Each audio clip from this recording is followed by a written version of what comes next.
Chapter of Luke, and we deal with three lost things. Have a lost sheep, a lost coin, and a lost son.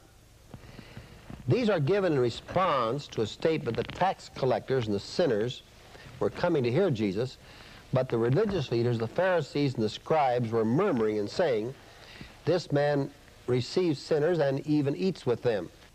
And so he told them this parable, verses 4 through 6. What man of you, having 100 sheep, if he has lost one of them, does not leave the 99 in the wilderness and go after the one which is lost? Will he find it? And when he has found it, he lays it on his shoulder, rejoicing. And when he comes home, he calls together his friends and his neighbors, saying to them, "Rejoice with me, for I have found my sheep which was lost." Now, every effective speaker takes his illustrations out of experiences which are common to his audience. Jesus is raised in Palestine, where the two principal activities, occupations, were farming, sheep raising, and then, of course, the culture of vineyards and raising of crops. Now, if you went to Alaska, stories based on sheep have almost no meaning whatsoever. In the northern part of Alaska, the only animal they know really is the caribou and their dogs. There is a very occasional Arctic fox and Arctic bear, but these are very rare. There's a little rabbit too, but very few of them, very few of them. Mostly caribou, and then they go to the sea for their food. So illustrations up there would have been other than that. When I spoke there, I used fish and fishing for my illustration. This would be understood. But this story was told in Palestine, where sheep were raised and were very common, and Jesus comes out of their experience and says if one sheep is lost, the owner will go and do whatever is necessary to get that one sheep back, and when he has found it, he will rejoice. And he says in verse 7, "Even so I tell you, there will be more joy in heaven over one sinner who repents than over 99 righteous persons who need no repentance." And really there is no such person, so we should read this, 99 persons who think they have no need of repentance. His second illustration of the joy, which is based on a lost article being found, is that of a woman. And read verse 8 through verse 9. What woman, having 10 silver coins, if she loses one coin, does not light a lamp and sweep the house and seek diligently until she finds it? And when she has found it, she calls together her friends and neighbors, saying, "Rejoice with me, for I have found the coin which I had lost." There are commentators who believe that this is not just an ordinary coin, but as some people in this country wear bracelets with little bangles on them, charm bracelets. In the East, there is a similar type of silver chain which is worn around the head, and there are bangles which hang across the forehead. And quite often these are coins which are pierced, and they are made to be the pendants on this chain. Quite often one of these pendants is presented to a bride when she is married, and the suggestion has been made that this was this memento of her marriage, and that off of this ornament which she'd worn around her head, one of these had become detached, and it spoiled the appearance of this bangle which she wore across her forehead, and so she carefully swept until she had found it. And she calls her neighbors in and said, "I found it, I found it." And then he goes on to say that there will be similar rejoicing in heaven over even one sinner who repents. Now you'll notice that we have in these two lost items, the sheep and the coin, we have people who can be lost, assuming these represent people. People are lost outside the building and people are lost inside the building. There are lost people outside the church and there are lost people inside the church. There are lost people outside the house and lost people inside the house. And there's just as much rejoicing over a person who is not a Christian but is inside the church when he gets saved as a person who's not a Christian outside the church when he gets saved.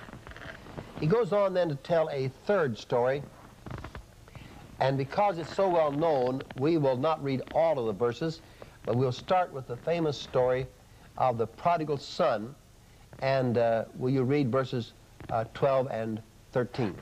There was a man who had 2 sons, and the younger of them said to his father, "Father, give me the share of property that falls to me." And he divided his living between them. Not many days later, the younger son gathered all he had, and he took his journey into a far country. And it says he squandered his property there in loose living. Now, there is a point here which will help us to understand this younger son. The Hebrews at this time, the Jews at this time, practiced not only primogeniture, but the older son gets a double portion. If there are 2 boys, the oldest one gets as if he were twins. The rest of them get 1.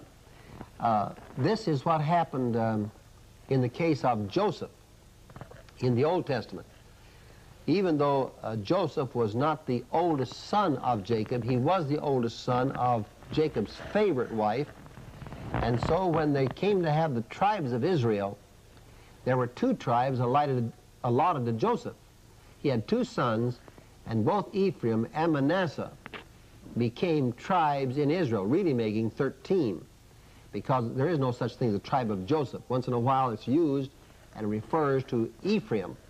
But Joseph was the oldest son, and he got the double portion.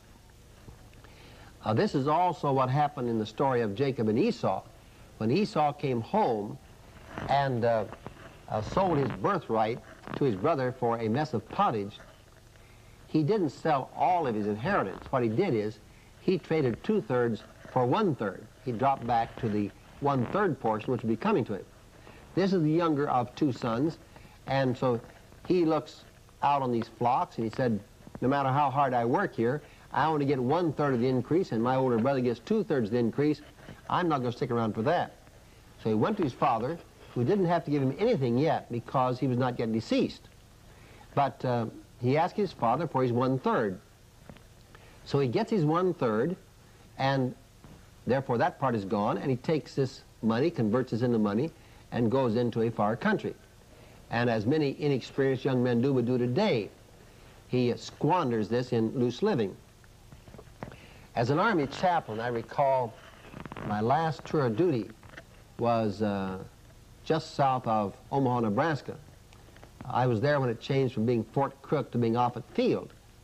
And at that time, the commanding officer had a soldier who served as his orderly off duty, who was married to a girl who served as his wife's maid during the day. And as I got to know this soldier, I discovered that when he came back from overseas, that he had gambled with dice on the shipboard, and he walked off the ship on the West Coast with almost all the loose money on the entire ship. He had about $6,000 in his pocket when he left ship.